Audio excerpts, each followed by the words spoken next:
Tokyo Reflections.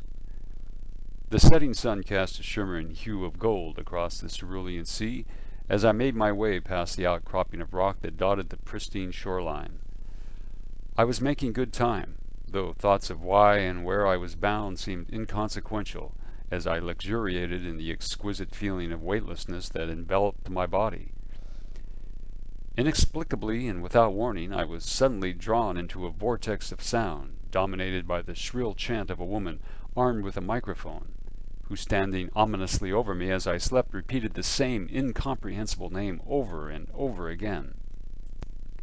As I abruptly sat up in bed, it took a bleary-eyed moment to realize the madwoman who had somehow managed to enter my room was in reality driving past my apartment in one of the numerous vans that I and the rest of the populace would be subjected to for the next several weeks.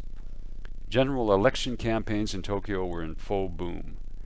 From the early morning hours to late evening, fleets of these horror on wheels invade the city, emitting messages from high-powered loudspeakers atop microbuses, consisting entirely of an endless repetition of their favorite candidate's name. As in most cities in Japan, Tokyo suffers from lack of regulations concerning noise pollution, and those that do exist are rarely enforced. A leisurely stroll down the bustling streets of Shinjuku is guaranteed to assail the senses with the scores of CD shops, game centers, and electronic outlets, all insisting on sharing their latest hit song or promotional come-on at peak volume by mounting speakers on their storefronts. Entering one of the department stores that line the teeming avenues in hope of gaining a reprise from the commotion, you're confronted instead with a series of glaring announcements promoting any number of bargains to be had that day. As you step upon the escalator, a sonorous voice that appears to descend from the celestial sphere instructs you in no uncertain terms to stand on the center of the step and to watch your children carefully. Noise has always been a problem in Tokyo, and in a city that is home to more than 2 million cars, the dilemma is reaching alarming proportions. Adding to the confusion is the infamous ultra-right-wing group known as Uyoku, whose modified trucks and buses painted black are armed with massive loudspeakers, patrolling the inner city, broadcasting thunderous propaganda and martial music at glass-shattering levels, transmitting a form of high-decibel intimidation that can be not only detrimental to your political views, but to your ears as well. Much less rabid in their intent, but also exasperating, are the mobile vendors, whose distinctive pre-recorded songs played non-stop and without variation can be heard blocks away as they slowly traverse the thoroughfare, selling anything from grilled potatoes to laundry poles.